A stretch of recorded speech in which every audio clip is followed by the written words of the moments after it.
When it started, it was simple, just a lawsuit for damages. But before it was over, it was far from simple, and the damages were murder. All because of a red-headed woman, a ghostwriter with ambition, and a match that burned with a bright green flame. From the pen of Raymond Chandler, outstanding author of crime fiction, comes his most famous character as CBS presents The Adventures of Philip Marlowe.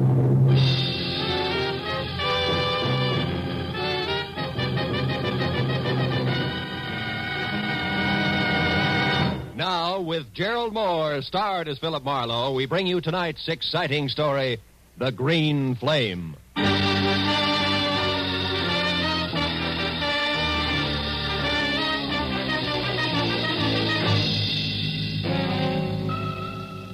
It had been the kind of early start, late finish, crowded in between day that had made breakfast coffee, lunch a ham sandwich on the run, and dinner nothing. So by the time it finally ended, it was pushing 9 o'clock.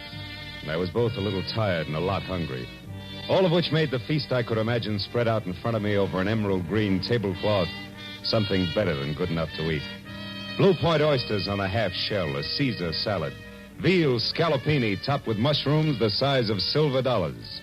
Oh, I was ready for it. Yes, well, the oysters once again became a blue ashtray. The scallopini a notebook. The green cloth underneath all... my desk blotter. Hello, Marlowe speaking. Dodie Whitmore, Marlowe. Ever hear of me? I have.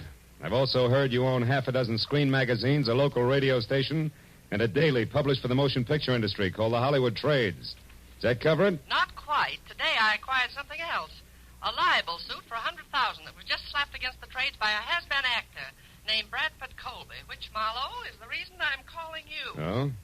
So drop whatever you're doing, boy, and get over here to the Whitmore building. Whitmore building? We're on El Centro near Gower, and closed. Tomorrow's Sunday, no addition. Figures.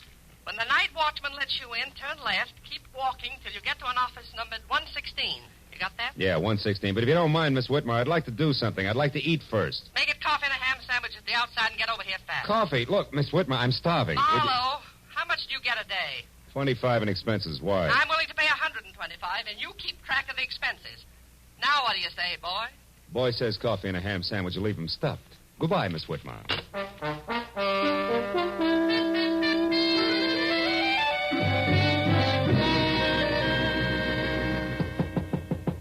Come in, Marlowe.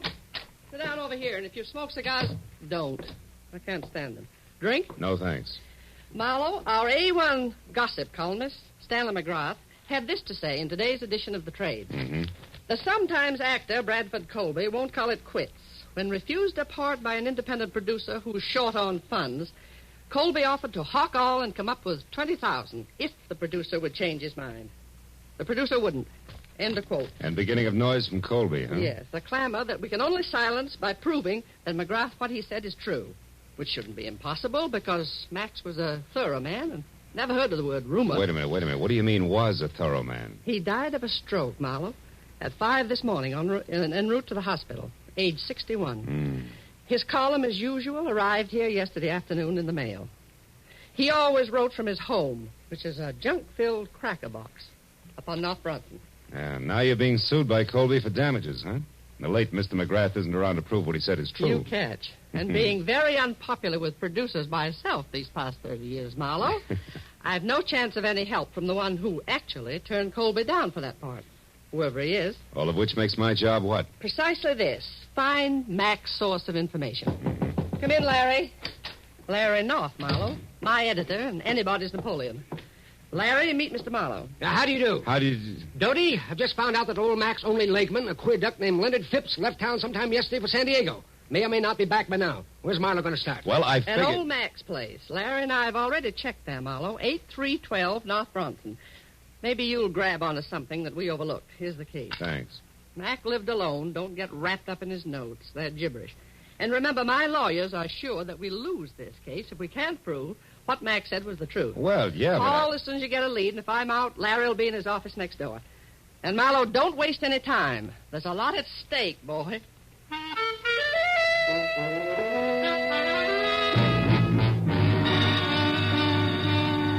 What Dodie Whitmer had labeled a cracker box turned out to be a 5-room, slightly beat-down, almost square house set back some 50 carelessly landscaped feet from a high stucco wall that said the late Mr. McGrath had lived alone and liked it. And when I entered and went to his study where I turned on a desk lamp, I saw what my client had meant by junk.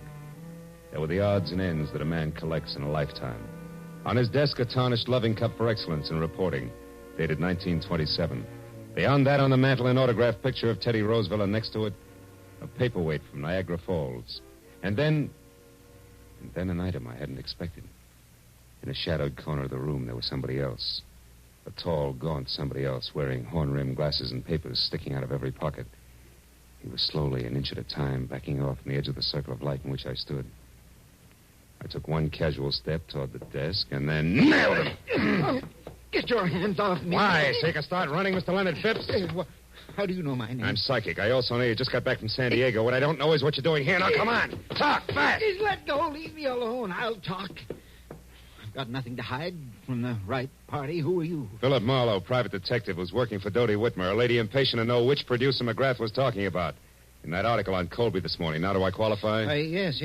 Of course, we're both after the same piece of information, Mr. Marlowe. No? I want to find that answer, too, and then whisper it into Dodie's ear. Just to save her $100,000? No. Just to get a chance to fill McGrath's shoes. And don't laugh, because I've been ghosting that column for the past month now. Didn't McGrath write this morning's column himself? No, he didn't. I did. But the piece on Colby was not mine. McGrath must have added that himself, the fool. Well, you don't sound like you're happy in your work, Phipps. I wasn't. Mac was a tyrant. I put up with him because he promised sooner or later to let Dodie Whitmore know that I was doing his work. Don't be too bitter, Phipps. Mac couldn't have known exactly when he was going to die. Well, what if he But could? to get back to the subject.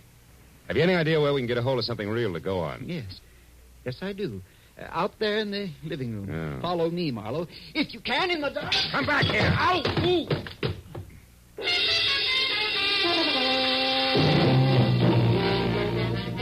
By the time I got to my feet, Phipps was gone. I found another lamp in the dark, turned it on, and started for the telephone. But then I stopped. In the center of the floor, where it must have fallen when the leg man made his wild break, was a wrinkled piece of paper. When I picked it up and turned it over, I was suddenly glad that Mr. Phipps had gotten away because, in his hurry to leave, he had dropped his checkoff list for Operation Bradford Colby. There were a half a dozen producers crossed off above the notation Mac's Place, but below that, and not yet discounted, was a name I'd never heard before, Sherry Sheldon. At that, I called Dodie Whitmer, gave her a quick rundown on what had happened with Phipps, and then tossed the name Sherry Sheldon in. She talked it over with Larry North before she answered. But when she did, I knew that finally we were all getting someplace. Marlowe, this is good. Larry tells me that Sherry Sheldon is the ex-Mrs. Bradford Colby. Oh? And better than that, a redhead with temperament to match. That kind'll talk. Mm-hmm. Any idea where this item lives? Yes, a bungalow on Cherimoya, 5800. 5800, huh? Larry says it's a quiet, dead-end street, but not to let that throw you. Because from what he's heard about the lady herself, she's very much alive. So play it smart, boy. You're probably in the big time now. Good luck.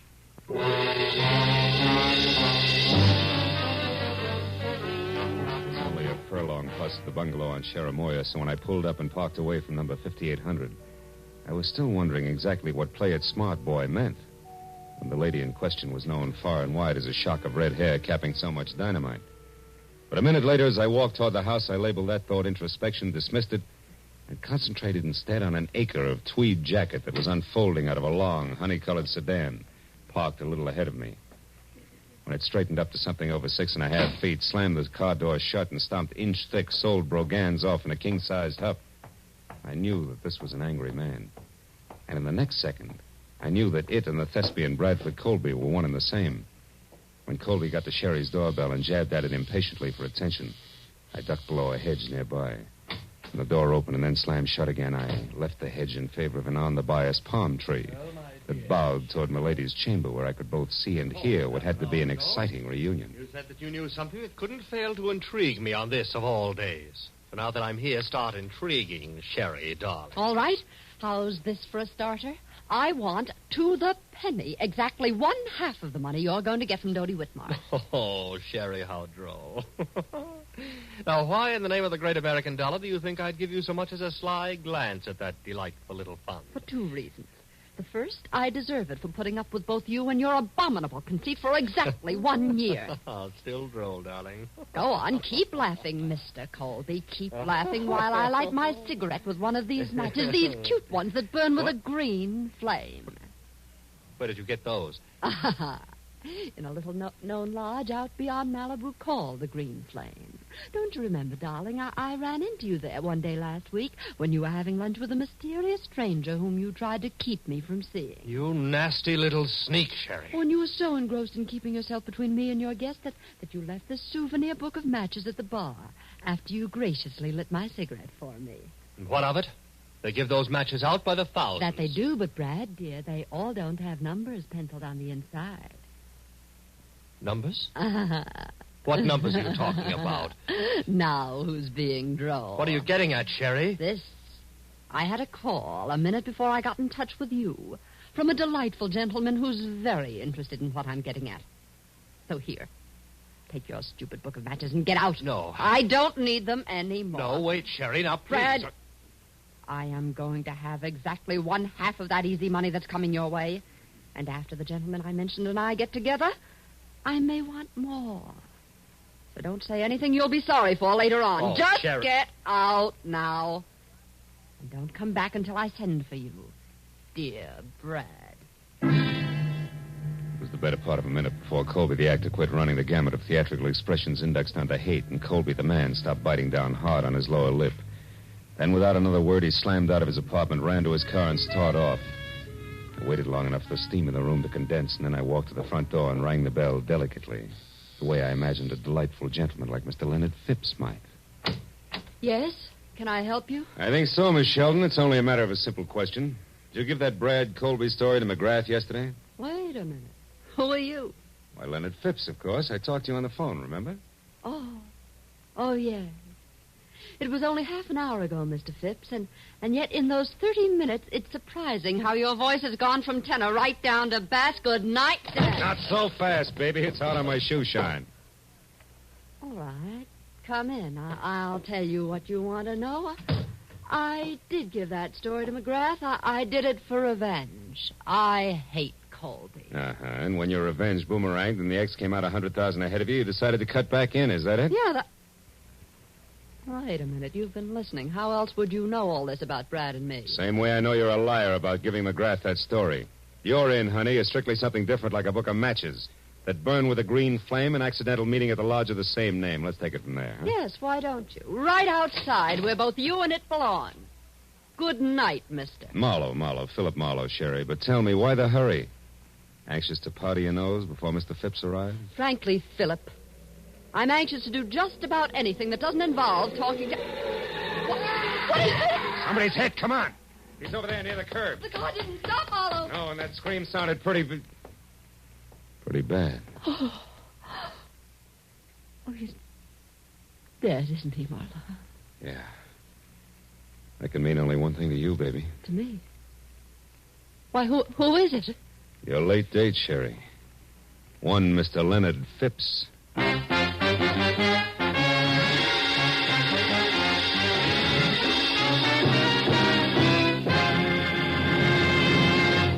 In just a moment, the second act of The Adventures of Philip Marlowe. But first, on the special program, One Great Hour, later tonight on CBS, President Harry S. Truman will be joined by Gregory Peck, Ila Lupino, and Quentin Reynolds to tell the story of what American religious groups are doing to bring relief to the world's war-stricken people.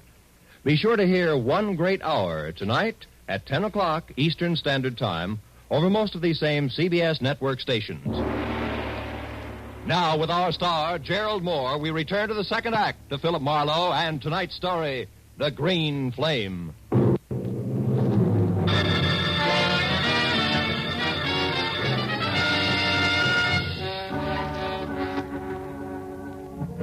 As the red-haired, sophisticated eyes stared down at what seconds ago had been Leonard Phipps, the sound of the powerful car that had slammed the life out of him whirred into silence far down the street.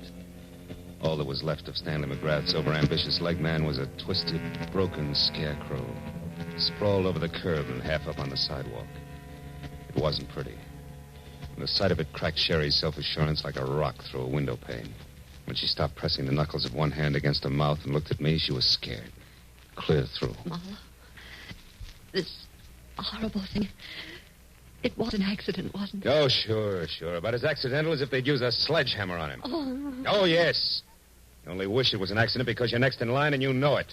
Remember, he was on his way to see you when this happened to him. I don't know what you mean. I mean, it's a high-priced game, baby, and they're playing for keeps. So you better level with me and fast. What's so important about those green matches? I don't know. You're a liar.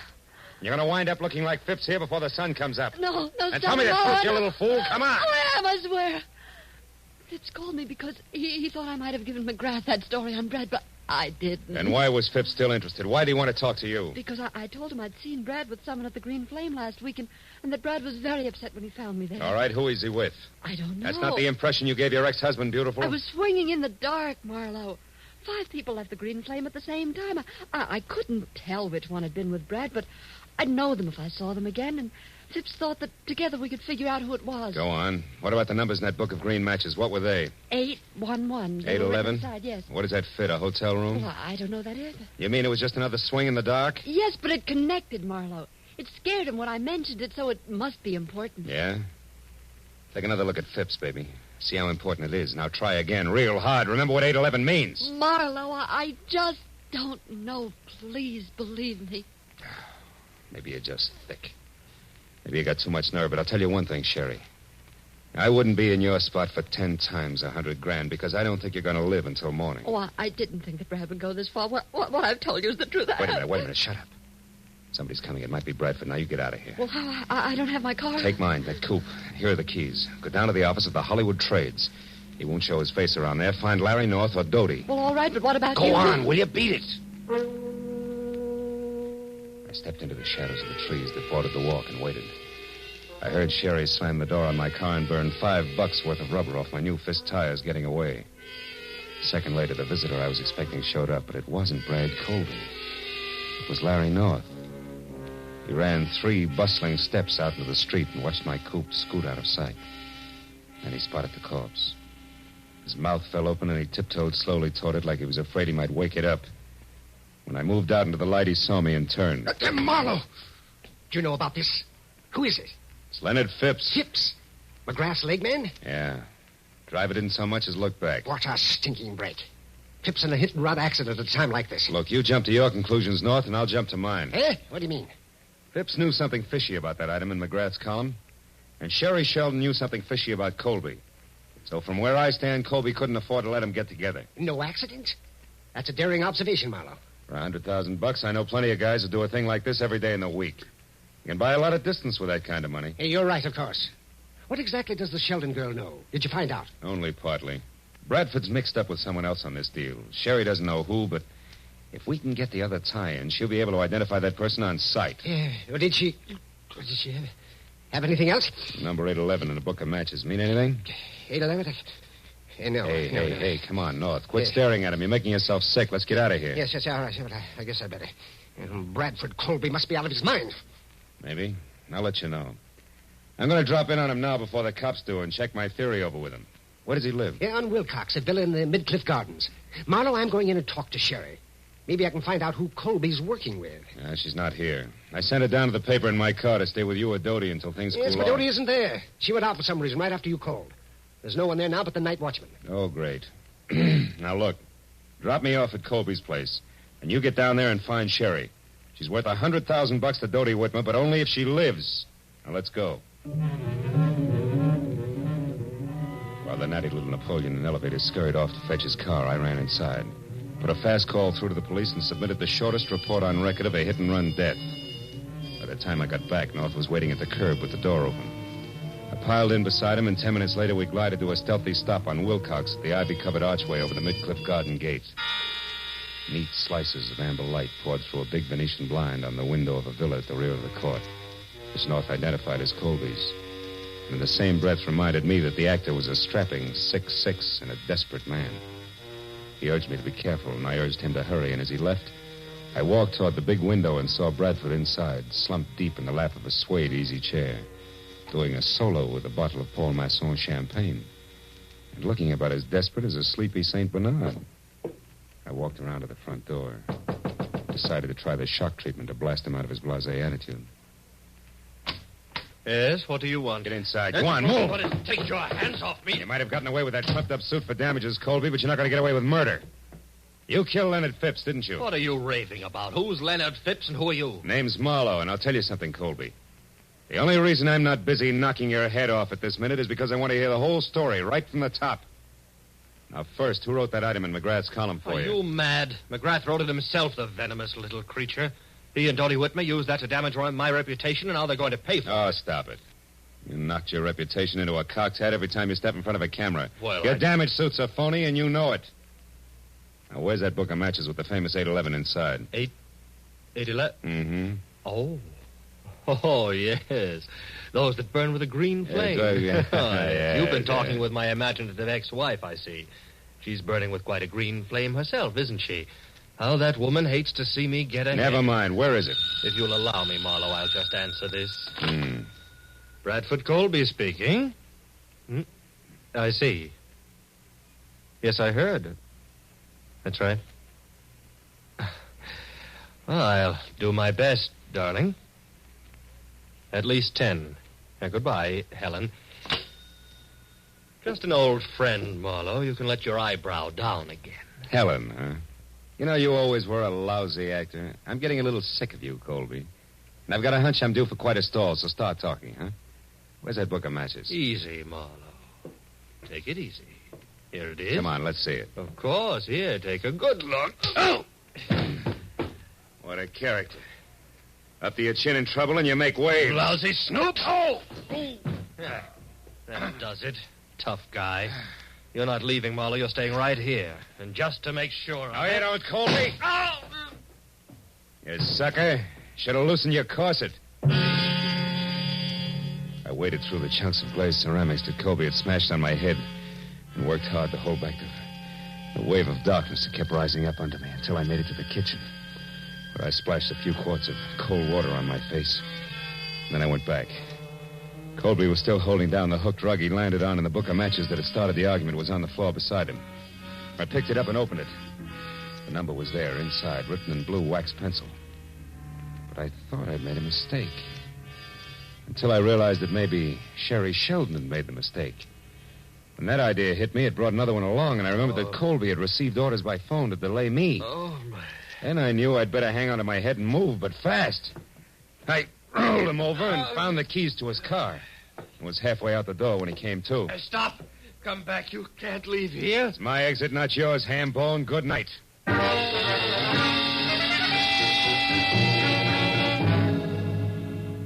It took all of 5 minutes to get from Wilcox to El Centro in Colby's long, honey-colored sedan.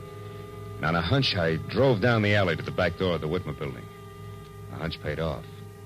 Because I had stopped and turned on the parking lights when the door opened and I saw exactly what I'd expected. The watchman was on the floor out cold, and the little Napoleon in elevated shoes was staging a big exodus with his arms full of a very limp redhead named Sherry Sheldon.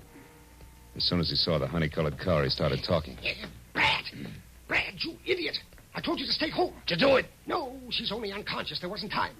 We'll have to finish it someplace else. Put her in the back seat. All right. Here. Now, let's get out. Marlowe. Don't move, little man. I'm too tired for any more trouble. I'll shoot first. So you're the boy on the inside with all the brains, huh? You cooked this whole thing up with Colby. He gets libeled and sues Dodie Whitmer for damages, and then you two split the settlement between you. Correct me if I'm wrong, North. You got your chance when McGrath died after turning in his copy. All you had to do was write that one libelous item, include it in McGrath's column, and nobody could ever explain where the story had come from. That stupid fool, Bradford. I could never trust him to do anything right. Is that why you killed Phipps? Yes. And if Brad Colby had held on to you for another 5 minutes, I would have had time to get out of here. Yes, and so would I. Sherry, are you all right? No, not yet. Hey! Oh. Where he and Brad are going, Marlowe, I'd never get another chance to even the score. Oh, baby. You handle a spiked heel like Babe Ruth handled a bat. He's out. Yeah, but Phil, you should see what he hit me with. Oh, brother. Come on, beautiful. It's time to turn out the lights, get in touch with Dodie, and call the law. Let's go.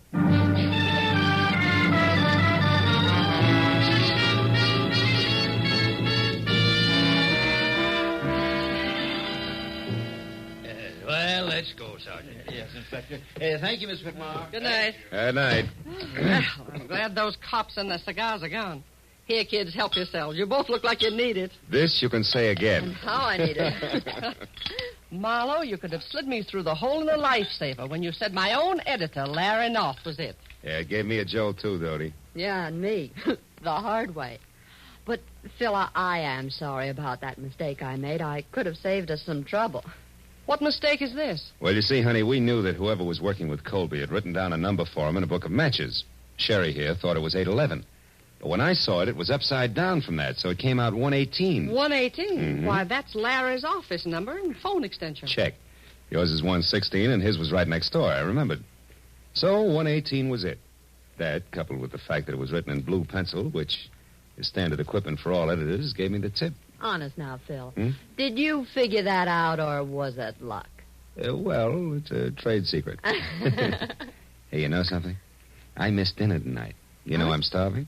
Well, I know a wonderful place. Oh. They have matches like this, see? It burns with a green flame. Will you join us, Dodie? Yes, we would love to have you. You'd rather have whooping cough. Go on, you. Get out of here and good night. Good night, Dodie. Oh, and it will be from here on in. I guarantee it.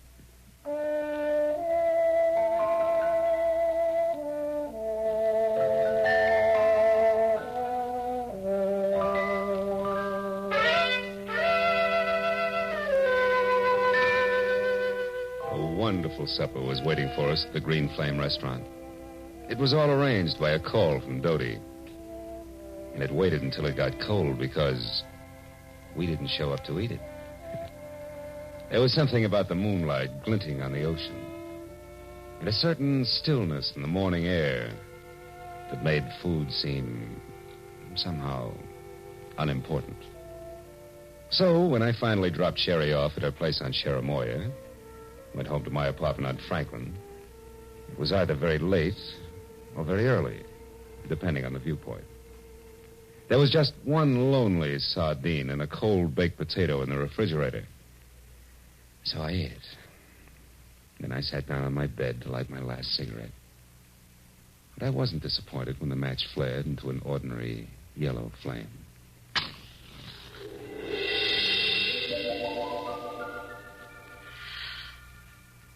Good night, Phil.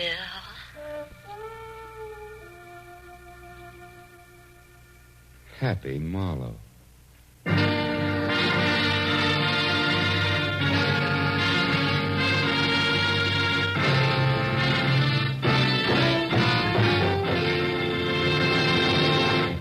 The Adventures of Philip Marlowe, created by Raymond Chandler, star Gerald Mohr, and are produced and directed by Norman MacDonald.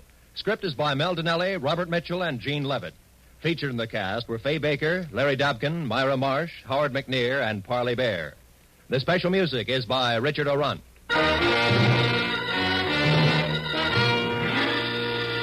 sure and be with us again next week when Philip Marlowe says... It was a grim joke that started when 6 heirs came to an ugly house on a rain-swept island to hear a madman's will. But the joke soon turned to murder, and in the end it was hard to tell who had the last laugh.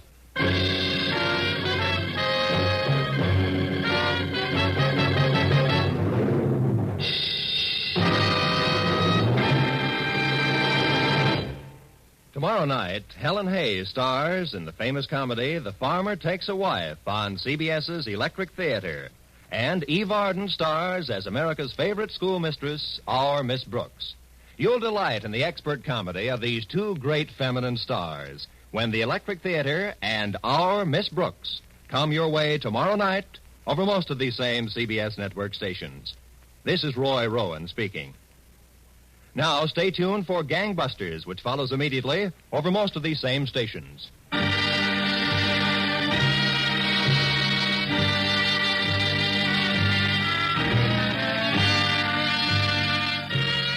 This is CBS, the Columbia Broadcasting System.